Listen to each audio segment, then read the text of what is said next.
welcome to another Design Clips here at W+9. This is Dawn, and today I wanted to give you guys a closer look, some tips and tricks on using two of our newest stamp sets, the Rose Builder and the Hellebore Builder.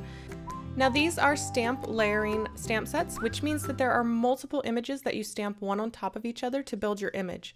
Here's a look at the Rose Builder. There is a large rose, a small rose, and some leaves, and you can download the suggested layering guide on our website at w+9.com. I've made them as simple as possible, but as with most stamp layering sets, some of the steps can be tricky. The Hellebore also has a stamp layering guide as well, but I wanted to show you guys the quickest and easiest way that I have found to stamp and die cut multiple of these at one time. I've used the matching companion die to die cut a flower out of a 4x4 square piece of cardstock. I've cut another 4x4 piece of cardstock, and I'm going to layer that behind my template here. I'm using a stamp positioning tool. I'm using the MISTI here, and this is the trick. We are going to line up all of our layers on our MISTI, and we're going to leave those layers, and then we're just going to turn our paper for each step. Now, the first run through is going to take the longest. This is where you do your lining up. So I'm going to take the base layer, which is the fullest layer, and I'm going to fit it into that negative die cut space. It's going to fit just like a little puzzle piece there. When I've got it into place, I'm going to close my MISTI door and I'm going to pick up the base. Since we're doing two types of flowers, we're going to do them at the same time. So I'm also going to lay down the base of the Hellebore here. I'm going to fit it right into that negative space. And the template, the rest of the template area is going to protect our clean paper underneath. And you'll see what I'm talking about here. So I've laid down my base layers, picked them up on my MISTI door, and now I'm just making sure that my pieces of paper are square with each other and tucked in the corners. I'm going to stamp that first layer of my rose, and for that I'm using our shell pink color. And because I'm doing both of these at the same time, I can ink them at the same time. For the Hellebore, I want to use the white variety, so I'm going to stamp it first using our white ink. Now you could skip this. However, I will show you later why this is useful. When we go to die cut this, that white, you will be able to see it and it will help you line up your die cut. So I'm going to stamp down my base layers, and now I am going to pick up my piece and I'm going to rotate it a quarter of a turn. I'm going to do this for both of my pieces of paper here. So I'm going to pick up the second one, rotate it a quarter of a turn, square it up in the corner there, and now it's time for me to place my second layer. I'll take the second fullest image and line that up right on top of my previously stamped image. I'll do the same thing for the Hellebore. And a little tip for lining this one up, I'll take my layering guide and line it up in the same direction as my previously stamped image. Then I lay that second layer on top and then just transfer it over to my project so that I have them in the same orientation as the layering guide, and that just makes it go really fast. So now I'll close that MISTI door, pick up my stamps, and then make sure that my paper is squared up again. Sometimes the stamps will lift that paper, so sometimes you just have to square it up in the corners again. And then I can go ahead and stamp my second layers. Now for the rose, I'm using our little piggy for our second layer. And then for the Hellebore, I'm going to use our fairy dust ink and stamp that right on top of that white. Now, because we have that white base layer down, it is going to lighten this layer a little, and that's fine because I actually have another layer that's going to go on top, and we're going to use the fairy dust again, and that's going to make it just a little bit darker. Because we're leaving every stamp on the MISTI, that's why that little shield, that little mask is so important. It'll keep your paper underneath from getting dirty with any residual ink that might be left on any of the stamps. So now that that layer's done, we're going to turn our paper a quarter of a turn again, line it up in the corner, and then we're ready to stamp our next layer.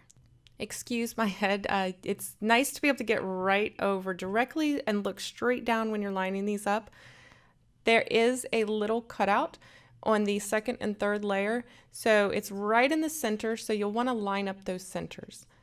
Here, you just want to line up the very tips. There's two outer edges or two outer tips, and you'll want to line those up with your previous outer edge.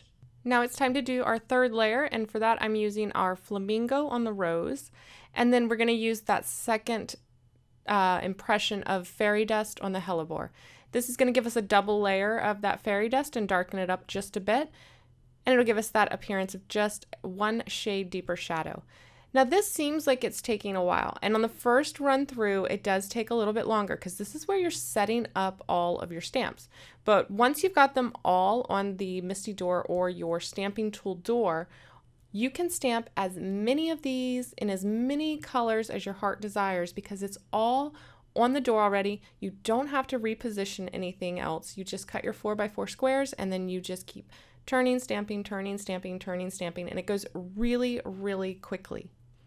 So now we're going to do the fourth and final layer for the rose, and we're going to line up the open spaces at the very center of the rose. And again, it'll help to get directly overhead and look through there. You can see there's two little half moons. You'll want to line those up. Now for the hellebore, the only thing left is the centers. There's 2 steps to the center. We're not going to bother with that. It's much easier to do those by hand.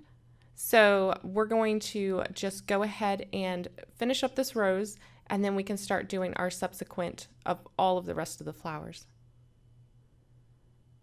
Now that we've got so many stamps on that door, we got to make sure that our magnets aren't in the way.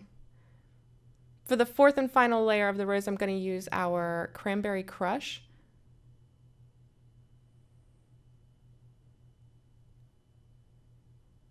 And that will finish up the rose. And now that we've got all of our steps positioned on our door, it's just a matter of stamping out each layer. So I like to do each layer in succession. So I don't have to keep cleaning my stamp in between. I can just ink it up, stamp it, turn, re-ink it, stamp it, turn, re-ink it, stamp it, turn. And then I move on to the second layer. And then I will ink, stamp, turn, ink, stamp, turn, ink, stamp, turn. So it goes really quickly now that we've got all of those on the door and we've got our little template.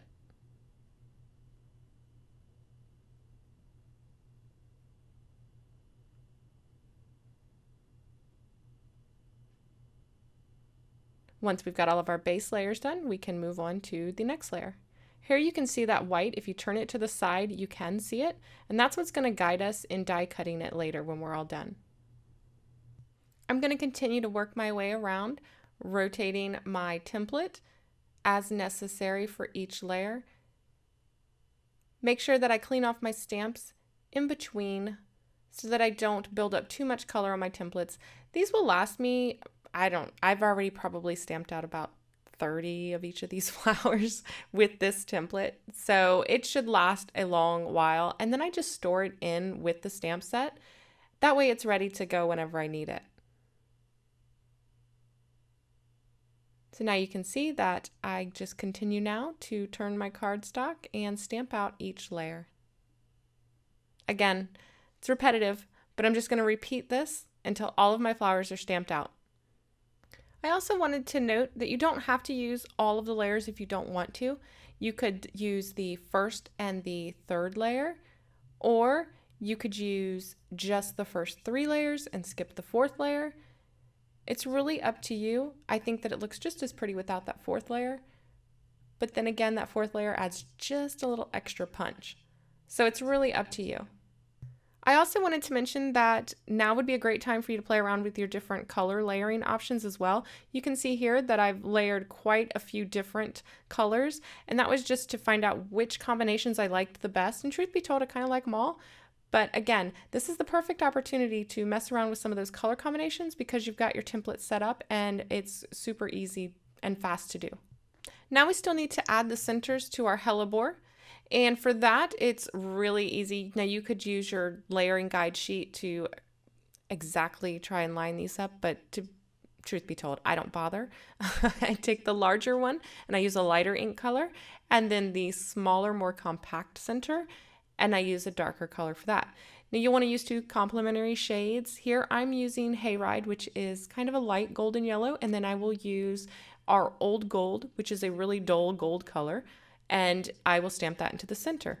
If you were using greens, you'd want to use a lighter green and then a darker green, or whatever colors you're using for your center, 2 shades would work the best.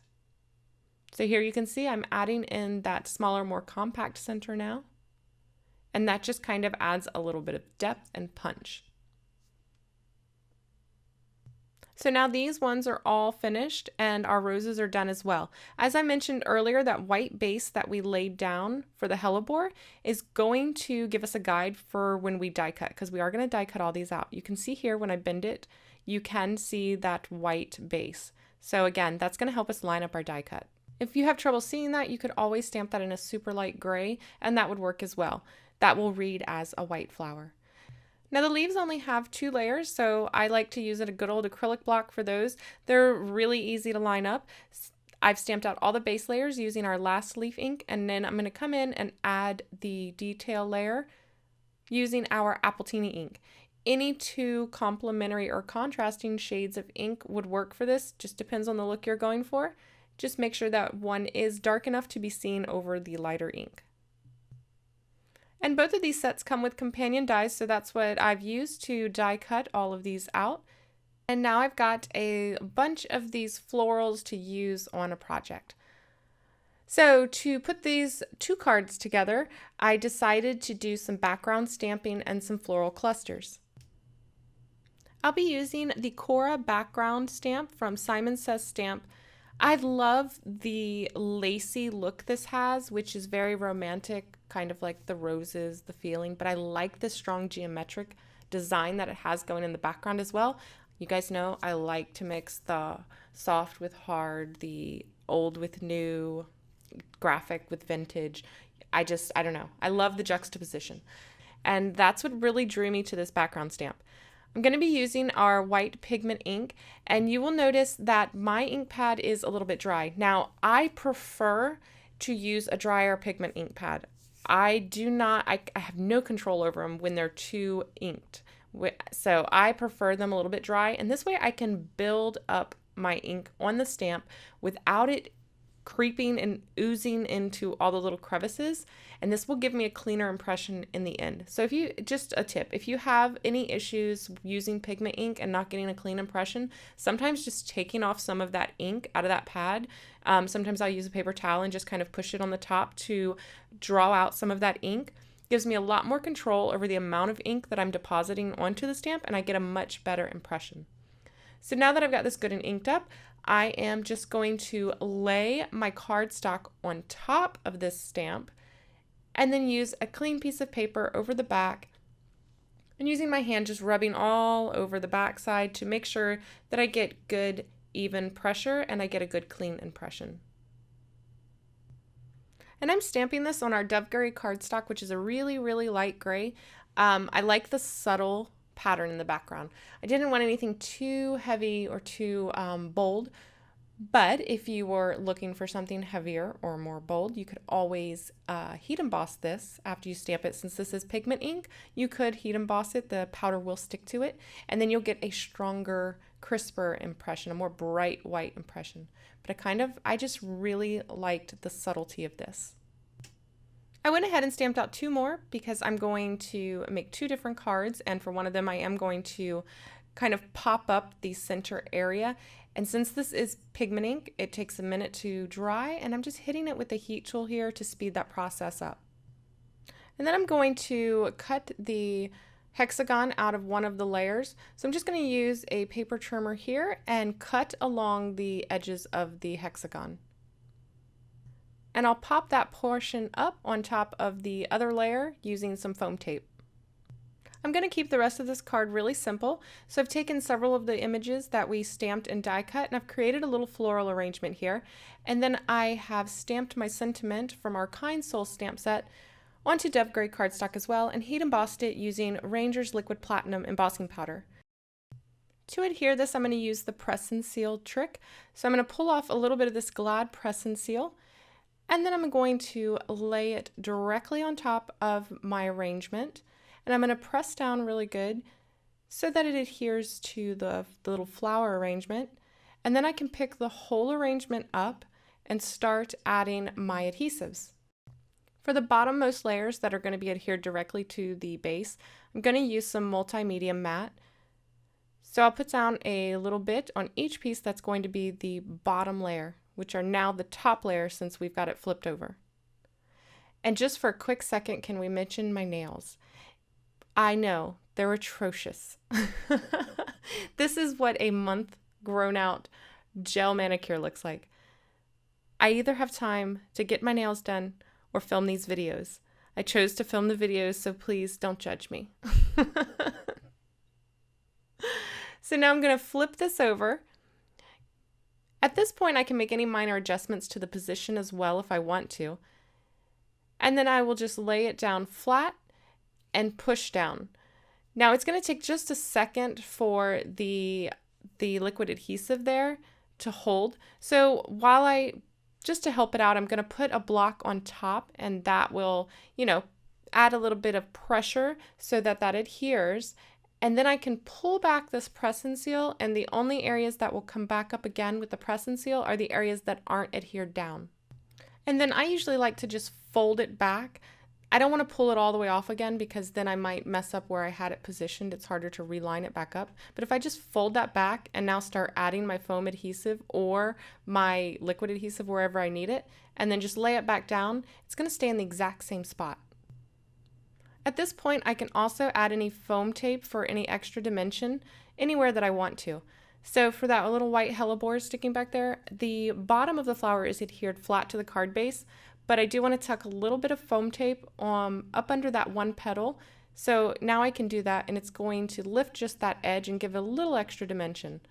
I can look for any other places that I might want to do that as well, and I've just decided I don't want to in any other places. So I can go ahead and adhere my sentiment.